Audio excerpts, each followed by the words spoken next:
So after watching this movie, I'm even more convinced that Lex Luthor is just a self-hating gay. He is deeply in love with Superman, and he can't handle that about himself, and that's where that hatred is coming from. You cannot tell me otherwise.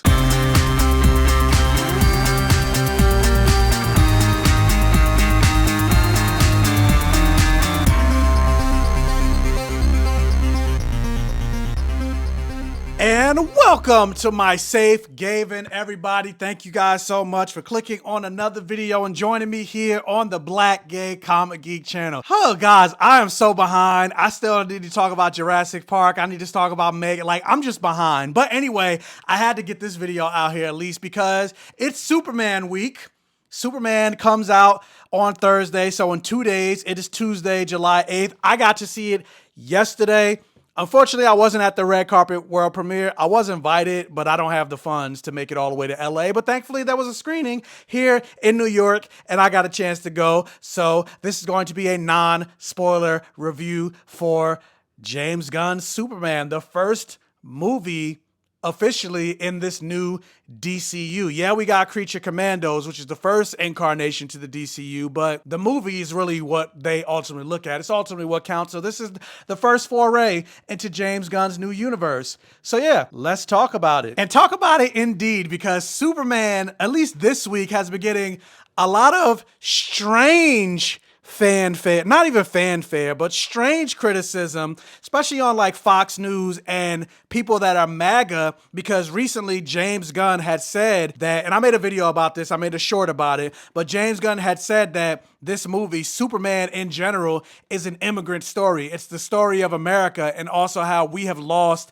a level of basic human kindness. And then the comments and the people screaming about those comments are pretty much proving his point, because you're being indecent, you're being rude, you're being racist, anti-immigrant, xenophobic, you're losing that basic human kindness. And on top of that, this is literally about a man, or not even a man, an alien masquerading as a man that grew up on Earth. He immigrated from another planet. Not even immigrated. It's really a child asylum story, because he came from another planet that was destroyed and sought out asylum, or his parents sought out asylum for that child here on Earth. Like, and the story was written by two Jewish immigrants about their immigrant experience. Like, that's literally the story of Superman. Tell me you don't know about Superman without telling me you don't know about Superman. But anyway, getting into the story of James Gunn's Superman, the synopsis says, when Superman gets drawn into conflicts at home and abroad, his actions are questioned, giving tech billionaire Lex Luthor the opportunity to get the Man of Steel out of the way for good. Will interpret reporter Lois Lane and Superman's four-legged companion Krypto be able to help him before it's too late? And so yeah, getting into the synopsis of this movie, there's definitely a lot of politics injected in a Superman movie, but before people complain, that's literally how Superman started. His very first issue in 1938, he was called the champion of the oppressed. Before he was fighting Darkseid and Brainiac and Mongol and all these other heroes. I'm drawing a blank on Superman villains all of a sudden. I want to say Mephisto, but that's not his name. The alien, the robot that has the kryptonite in his chest. Metallo. I don't know why I'm drawing a blank all of a sudden, but before he was fighting those people, he was fighting billionaires and slumlords and fighting the government and fighting corruption and helping the everyday man. Like, Superman was deep in politics when he first started. Back in the day, Superman fought the Ku Klux Klan. Like, Superman's always been politics. Superman's always been woke. There was even an episode of Smallville where Clark protected an undocumented person. So that is one thing I will say that I appreciated about this movie, that even though when you think of Superman, you think of him fighting these grandiose scale battles. And while there was that in this movie, like you saw in the trailer, he was fighting a giant kaiju and things like that. He still had these grandiose scale battles, but it was still within a smaller context of a political story, which is what Superman is about. Truth, justice, and a better tomorrow. So I do appreciate the world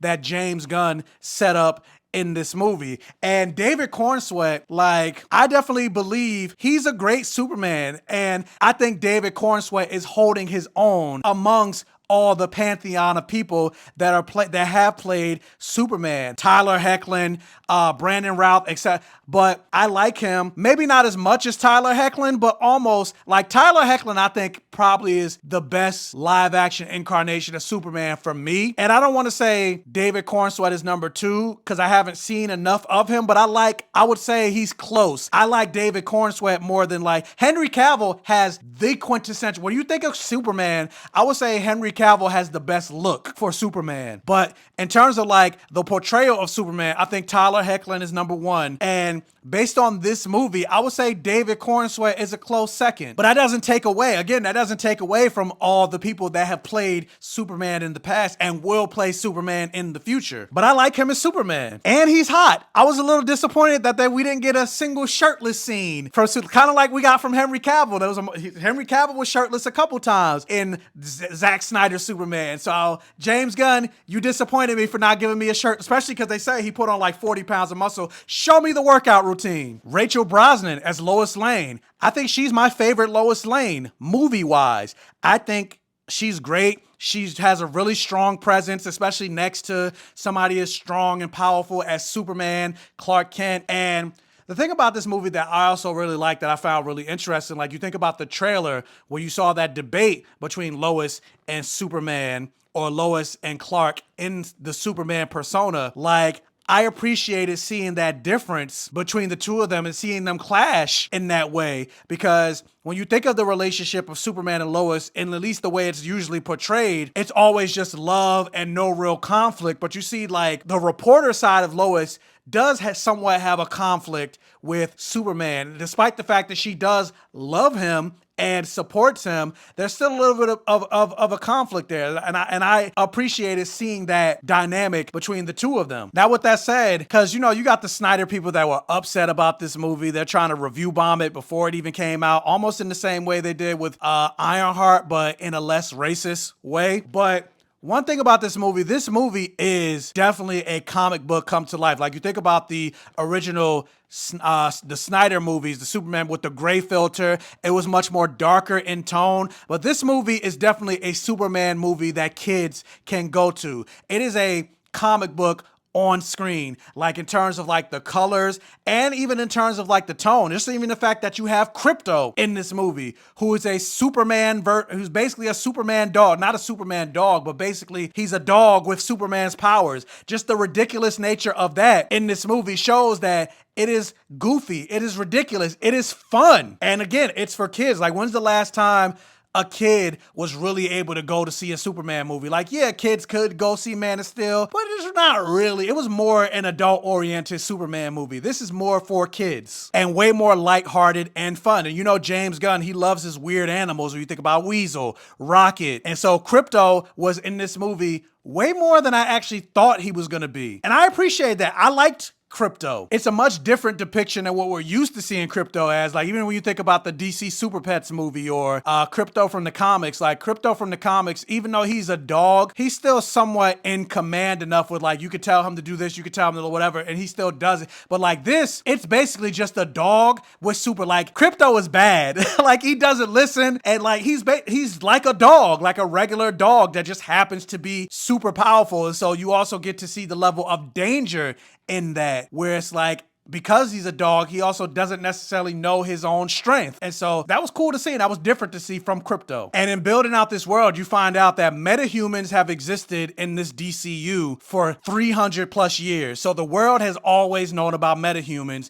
It's just only Superman has been in action for 3 years. And so the world is like still getting to know Superman, but also knows who Superman is and has a level of trust for Superman. But Lex Luthor is trying to destroy that trust in the character of Superman. And so even though this is the first movie, it is a pretty much established world. And that's also kind of my criticism that I have with this movie. Like, especially in terms of like the dialogue, it did feel like a lot of exposition dump in this movie in terms of like how it was written. And That's one thing I didn't necessarily like. But overall, like, I will say, like, I didn't walk away from this movie absolutely saying I loved it. There are a lot of people that walked out of this movie saying they loved it. I didn't love it. But with that said, because nuance doesn't seem to exist on the internet, Michael hated the movie, or the movie was all right, or the movie was garbage. I'm not going to go see the movie because Michael didn't love it. I liked the movie. I would watch the movie again. I want to see more from these characters. And that's the thing that I really liked about these movies. The characters, I think, were really strong. The CGI and things like that, the writing around the characters wasn't maybe the strongest, but the characters were really strong. David Cornswear,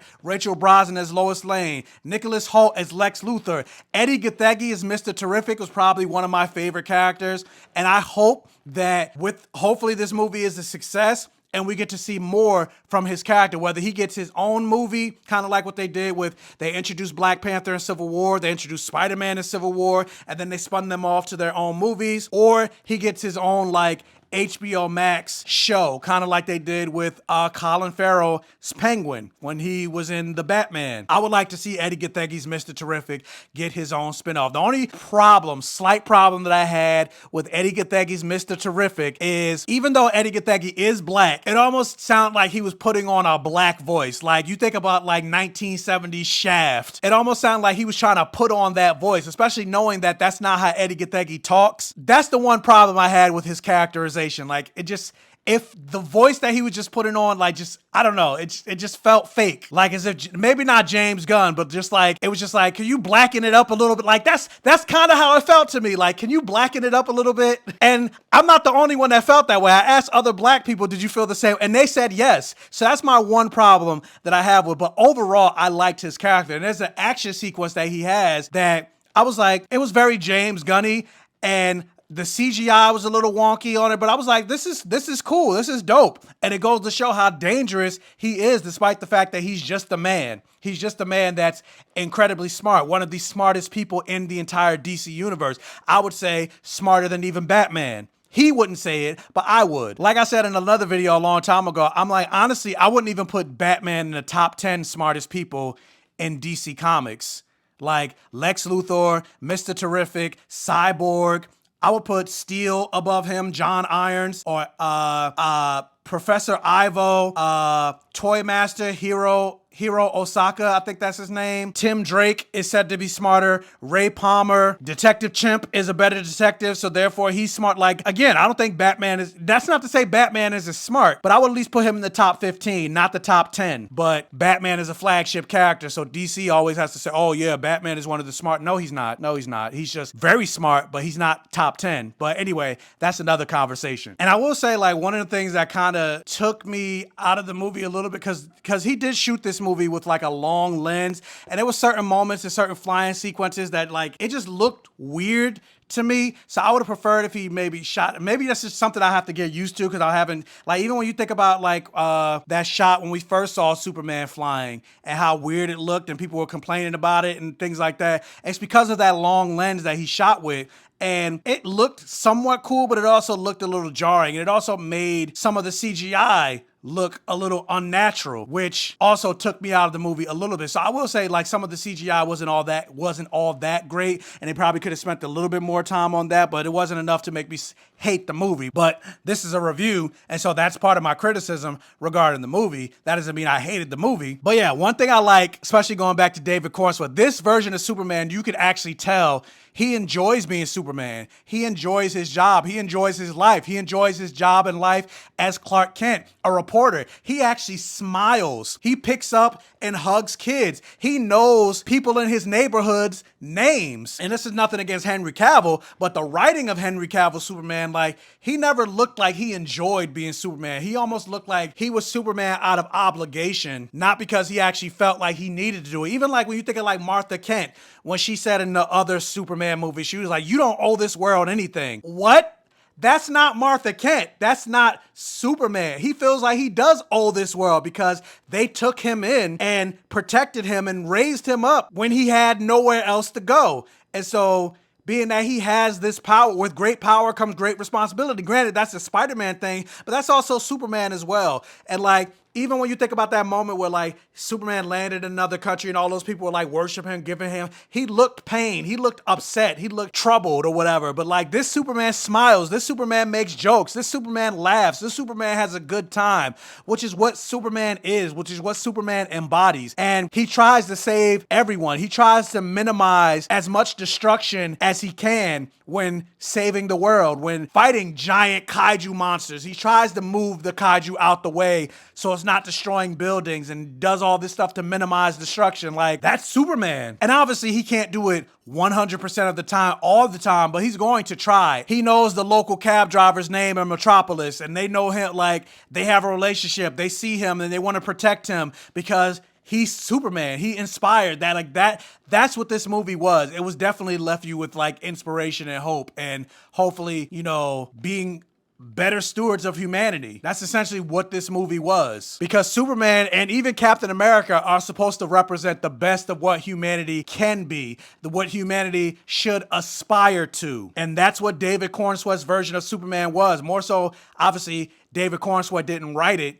It comes from James Gunn, but I appreciate that we're getting back to that. And just because Superman is supposed to be the greatest idealized version of us, that doesn't mean that Superman in and of itself is a boring Captain America is still that, but he wasn't. I don't consider Captain America a boring character. It just depends on who writes that character. And I think James Gunn did a pretty decent job. Like I said, I didn't love the movie, but I enjoyed it. And I like the great cast of characters surrounding this movie. Guy Gardner as the Green Lantern. Like I said, Eddie Gathegi is Mr. Terrific. Isabella as Hawkgirl. Jimmy also. Like, I enjoyed all of the characters in this movie, and I want to see more of the characters in this world. Like, that's the thing that I really dialed into. And speaking of more characters, like, I think Nicholas Hoult was a great Lex Luthor. And going into it, like I said, once you go into it, and obviously I know that literally this is not what's gonna happen, or literally this is not what it is, but like, to me, it makes more sense once you go into it with the context of like, Lex Luthor is deeply in love with Superman. He doesn't know how to handle the fact that he's deeply in love with Superman. And so because of that, he's lashing out. Once you come over it from that context, like, everything that he does just almost makes